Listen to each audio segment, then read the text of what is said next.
வணக்கம் and welcome to miss Spacey Tamil kitchen. இன்றைக்கி நம்மளோட சேனலில் ரொம்பவே டேஸ்டியான நாம் ஒரு தடவை வச்சோம் அப்படின்னு சொன்னாலே திரும்ப திரும்ப வைப்போங்க. அந்தளவுக்கு ரொம்ப டேஸ்டியாக இருக்குங்க. இந்த குழம்பு மணத்தக்காளி பூண்டு வத்த குழம்பு தாங்க பார்க்க போகிறோம். இது எப்படி பண்ணுறதுன்னு சொல்லிட்டு பார்க்கலாங்க. வாங்க வீடியோக்குள்ளே போகலாம். இது வரைக்கும் நம்ம சேனலை நீங்கள் சப்ஸ்கிரைப் பண்ணலைன்னா சப்ஸ்கிரைப் பண்ணிக்கோங்க, பெல் ஐக்கானை கிளிக் பண்ணிக்கோங்க. அப்போ தான் நான் போடுற ஒவ்வொரு வீடியோவும் உங்களுக்கு உடனே நோட்டிஃபிகேஷனாக கிடைக்கும். இந்த குழம்பு செய்யும்போது பார்த்தீங்கன்னு சொன்னால் வீடே கமக்கமன்னு மணக்குங்க. இப்போ மணத்தக்காளி வத்தல் கொஞ்சம் எடுத்துக்கலாங்க. கறிவேப்பிலை இலைகள் கொஞ்சம் எடுத்துக்கலாம். பூண்டு நம்மளுக்கு தேவையான அளவுக்கு எடுத்துக்கலாங்க. அப்புறம் இந்த புளி எலுமிச்சை அளவு சைஸில் நம்ம எடுத்துக்கலாங்க. அடுத்து பார்த்தேன்னு சொன்னால் மிளகாய் வத்தல் எடுத்துக்கலாம். இந்த குழம்பு பார்த்தேன்னு சொன்னால் நம்ம வச்சுட்டு நம்ம ஒரு பாக்ஸில் போட்டுட்டு நம்ம ஃப்ரிட்ஜுக்குள்ளே வச்சுக்கலாங்க. வச்சுட்டு நம்மளுக்கு ஒரு 10 நாட்கள் வரைக்குமே வச்சு யூஸ் பண்ணலாங்க. ஃப்ரிட்ஜுக்குள்ளே வச்சுட்டு நம்ம கொஞ்சம் சூடான சாதம் வச்சுட்டு இந்த குழம்பு எடுத்து போட்டுட்டு நம்ம சாப்பிட்டோம் அப்படி சொன்னால் டேஸ்ட்டு ரொம்ப நல்லா இருக்குங்க. இப்போ ஒரு பாத்திரத்தை நம்ம அடுப்பில் வச்சுக்கலாம். இந்த பாத்திரத்தை சூடான பின்னாடி நல்லெண்ணெய் சேர்த்துக்கலாங்க. இந்த குழம்புக்கு நல்லெண்ணெய் பார்த்தீங்கன்னு சொன்னால் நல்ல டேஸ்ட்டு கொடுக்கும். அப்படி இல்லை எங்ககிட்ட நல்லெண்ணெய் இல்லை அப்படின்னு சொன்னால் நீங்கள் நார்மலான சமையல் எண்ணெய் சேர்த்துக்கோங்க. அந்த சின்ன ஸ்பூனில் தாங்க ஊற்றுறேன், பார்த்துக்கோங்க. உங்களுக்கு எந்த அளவுக்கு தேவையோ அந்த அளவுக்கு ஊற்றிக்கோங்க. இந்த குழம்புக்கு கொஞ்சம் ஆயில் கொஞ்சம் அதிகமாக விட்டோம் அப்படின்னு சொன்னால், நான் இங்கே வச்சுருந்து யூஸ் பண்ணுறீங்க அப்படின்னு சொன்னால் இந்த குழம்புக்கு கொஞ்சம் ஆயில் அதிகமாக விட்டுக்கோங்க. நான் இப்போ ஒரு 4 ஸ்பூன் அளவுக்கு விட்டுருக்கேங்க. இப்போ கடுகு, உளுந்தம்பருப்பு, வெந்தயம் சேர்த்துக்கலாம். இது நல்லா பொரிஞ்சு வரட்டுங்க. இப்போ மிளகாய் வத்தல் சேர்த்துலாம். இந்த மிளகாய் வத்தலும் நான் செவந்து வரட்டும்.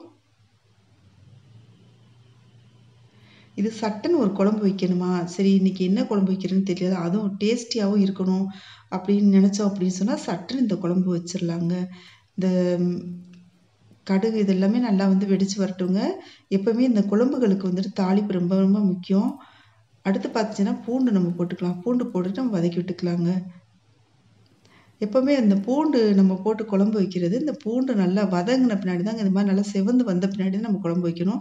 அப்படி இல்லை சரியாக நம்ம வதங்காமல் வச்சுட்டோம் அப்படின்னு சொன்னாலே அது நரிச்சுட்டு இருக்குங்க.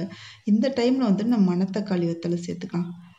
அவ்வளோ ஒரு நல்ல வாசனையாக நல்ல ஒரு வீடே பார்த்தீங்கன்னு சொன்னால் அது ஒரு நல்ல ஒரு வாசனை நிரம்பியிருக்கும். இந்த குழம்பு வச்சு முடித்த பின்னாடி இதுவும் நல்லா வதங்கிடட்டும். நம்ம முன்னாடியே போட்டோம் அப்படின்னு சொன்னால் அது ரொம்ப வெந்துடும். அதனால் இந்த டைமில் போட்டுட்டோம் வத்தலை. இப்போ பார்த்தீங்கன்னு சொன்னால் மஞ்சள் பொடி சேர்த்தாச்சுங்க.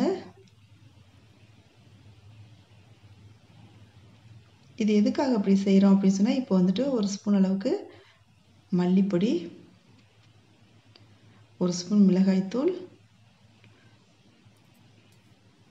இப்போ சேர்த்துட்டு இதை லைட்டாக வதக்கி விட்டுக்கலாங்க. இது எதனால் அப்படின்னு சொன்னால் இதுலேருந்து ஒரு நல்ல வாசனை வருங்க.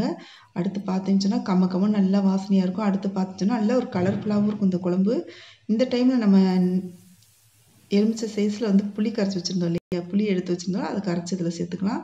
இந்த டைமில் நான் குழம்பு பொடி சேர்க்க பாருங்க. இந்த குழம்பு பொடி வீட்லேயே நான் மிக்சியில் அரைச்சதாங்க. இதோட லிங்க் உங்களுக்கு டிஸ்கிரிப்ஷன் பாக்ஸில் தரேன். நம்ம வீட்டில் இந்த மாதிரி மிக்சியில் அரைச்சி வச்சுக்கிறதுனால நல்ல ஒரு வாசனை, சரியான வாசனையாக இருக்குங்க. செம்ம டேஸ்டியாகவும் இருக்குங்க. நம்ம மிக்சியில் போய் அரைக்கிறத விட நம்ம இது மாதிரி மிக்சியில் நம்ம மசாலா பொடி பவுடர் பொடி வச்சுக்கிறது பார்த்தீங்கன்னா டேஸ்ட்டே அவ்வளோ நல்லாயிருக்கும். இதில் 2 ஸ்பூன் சேர்த்துருக்கீங்க குழம்பு பொடி. இப்போ தண்ணி சேர்த்துக்கலாம். இல்லை உங்களுக்கு ரைஸ் மில்லில் நீங்கள் அரைச்சி வச்சுக்கணுன்னா வச்சுக்கலாங்க. நான் வீட்டில் எப்படி அரைக்கிறேன்றதை நான் டிஸ்கிரிப்ஷன் பாக்ஸில் தர்றேங்க. நல்லா கலந்து விட்டுக்கலாங்க. இதுக்கு ஒரு சுட்ட அப்பளம் இருந்தாலே போதுங்க. அப்படி இல்லைன்னா ஒரு அப்பளத்தை பொரிச்சு வச்சுட்டு நம்ம சாப்பிட்டாலே அவ்வளோ டேஸ்டியாக இருக்கும். இப்போ இந்த கருவேப்பிலை இலைகளை இந்த குழம்போட சேர்த்துக்கலாம். இப்போ பாருங்கள் நல்லா கொதித்து வந்துக்கிட்டு இருக்கு.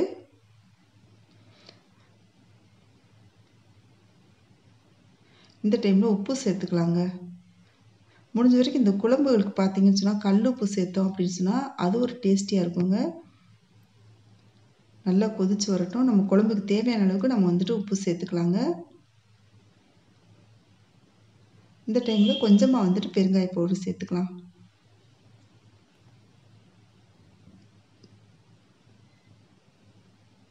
உங்கள் வீட்டில் கட்டி பெருங்காயம் அப்படி தான் இருக்குது அப்படின்னு சொன்னால் ஒரு சின்னதை நம்ம உடச்சிட்டு அந்த கட்டியை நம்ம குழம்புல சேர்த்துக்கலாங்க. பாருங்கள் நல்லா குழம்பு நல்லா கொதிச்சு நல்லா வத்தி வந்துருச்சு பாருங்கள். வீடே மணக்கக்கூடிய கம்மன் மணக்கக்கூடிய செம்ம டேஸ்டியான மணத்தக்காளி வத்தல் பூண்டு குழம்பு ரெடி ஆயிடுச்சுங்க. இந்த பதிவு உங்களுக்கு பிடிச்சிருந்துச்சி அப்படி சொன்னால் நம்ம சேனல் இது வரைக்கும் நீங்கள் சப்ஸ்கிரைப் பண்ணலைன்னா சப்ஸ்கிரைப் பண்ணிக்கோங்க, பெல் ஐக்கானை கிளிக் பண்ணிக்கோங்க, ஃப்ரெண்ட்ஸ் அண்ட் ஃபேமிலிக்கு ஷேர் பண்ணுங்கள், லைக் பண்ணுங்கள், கமெண்ட் பண்ணுங்கள். Thank you so much.